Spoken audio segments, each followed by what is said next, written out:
こんにちは、東京ベジライフのなつきです。今日は私がサラリーマンを辞めた時のストーリーをシェアしながら、ゆるく生きてもいいんじゃないなんていうお話をしていきたいと思います。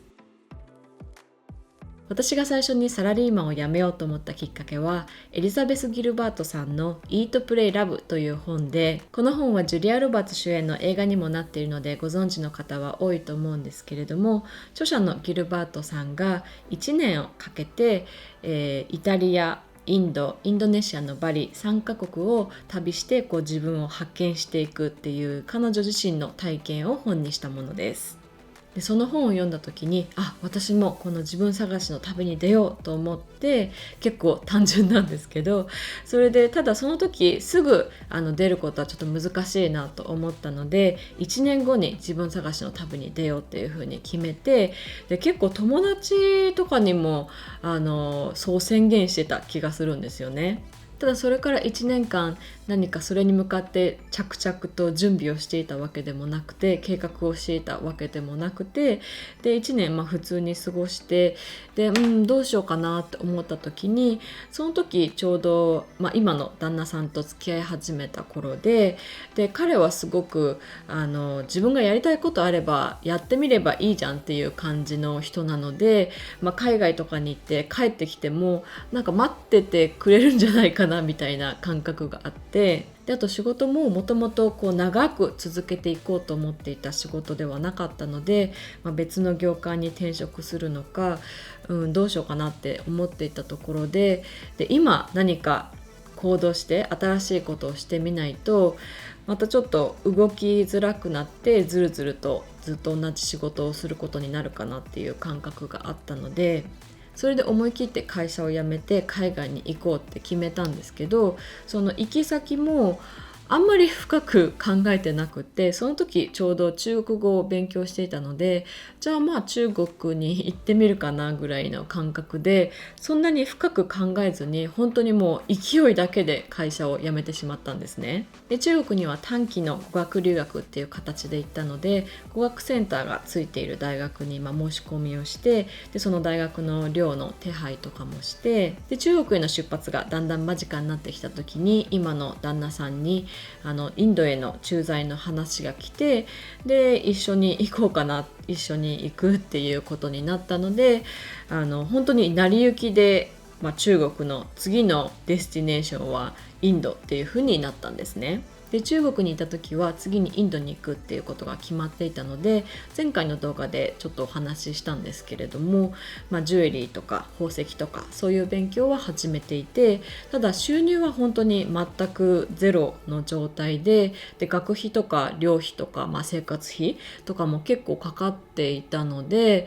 貯金を食いつぶしながら生活しているっていう状況で、その時は正直会社を結構勢いで辞めてしまったところがあったので、先が全く見えていない状況で、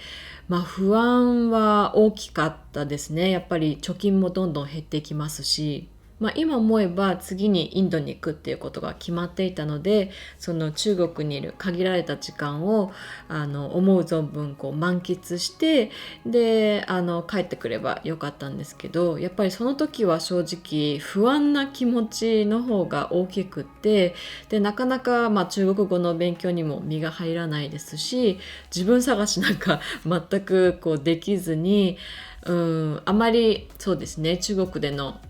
生活っていうのはエンジョイできずに帰ってきてしまって、でインドに行く時も結婚していなかったので、そういう、インドみたいに治安が悪くて危険がいっぱいある国に、何の身の保証もなければ、生活の保証もないままに誰かについていくっていうことについて、すごく家族からも友人からもみんなに反対されて、なので結構勢いで会社を辞めてしまって、自分がどういうふうに生活していくか、収入を得ていくかとか、お金を稼いでいくかっていうことをあまり本当にちゃんと考えていなかったので、すごく不安の気持ちがいっぱいでした。でその時にたまたま前に働いていた会社から翻訳の仕事をいただけることになって、で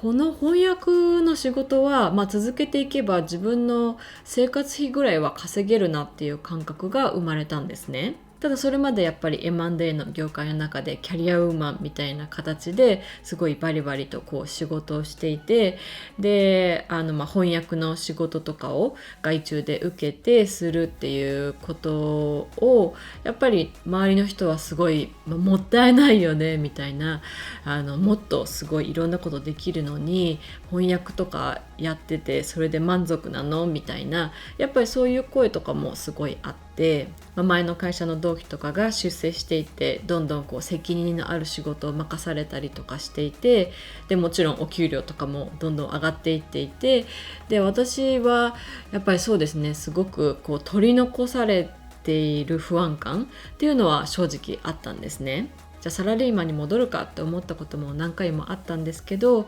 やっぱり私の中ではそういうお金をたくさん稼ぐとか、いい会社に勤めるとか出世するとか、そういうことはあんまり興味がやっぱりなくって、もうとにかく自由でいたかったんですね。なのでこうオフィスに朝から夜まで週5日、仕事があるないに関わらずにずっといなきゃいけないっていう、もうその生活に戻ることが本当に難しくって、なので不安な気持ちっていうのは常にあったんですけど、自分が自由でいたいっていうその気持ちは貫き通せていたので、不思議と後悔の気持ちっていうのはなくて、会社を辞めた時もほとんどが勢いだったんですけど、それでも仕事をしばらくしなくても生活していけるぐらいの貯金はありましたし、スキルがあったので、こう自分探しの旅に疲れてしまったら元の仕事に戻ってもいいかなぐらいの感覚があって、多分それぐらいのゆるい感じじゃないと会社を辞めてこうしてこうしてこうしてっていう風に計画をしていたら、多分もう考えすぎてしまって会社を辞めれなかったと思うんですね。私の場合は何かこういうことがしたいとか起業したいと思って会社を辞める方もたくさんいらっしゃると思うんですけど、私の場合は本当に勢いで会社を辞めてしまって、でその後は成り行きでインドに行くことになって、インドに行くことになったから、ジュエリービジネスをしようと思って、でその過程の中でこれも偶然たまたま、翻訳のお仕事をいただけて、翻訳の仕事もすることになって、そこからサービスのスコープっていうのをこうちょっとずつ広げてってっていう、そういう形だったので、会社を辞めたいけど次に何をしたいか決まっていないし、どうしようと思ってる方も多いと思うんですけど、会社を辞めてもなんとかなるというか、その人一人が生きていく生活していくのにそこまでお金は必要ないと思うんですね。で別に企業が会社を辞める理由じゃなくてもいいと思うので、こう単純にちょっと仕事から離れて、会社っていう環境から離れて休みたいっていう人もいると思いますし、で休んでちょっとブラブラして、で仕事にまた戻りたいと思ったら戻ればいいと思いますし、でそのブラブラしている過程の中で何かまた新しい挑戦したいことが見つかればそれに挑戦すればいいと思いますし、会社を辞めるってすごく不安だと思いますし、私の場合も会社を辞めることは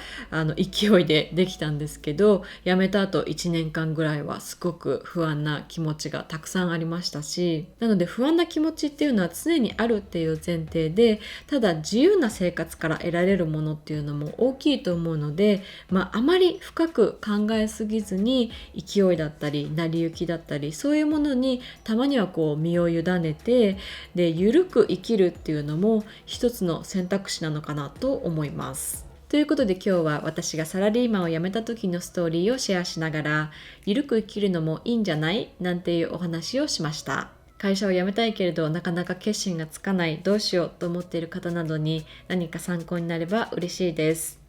それでは See you next time!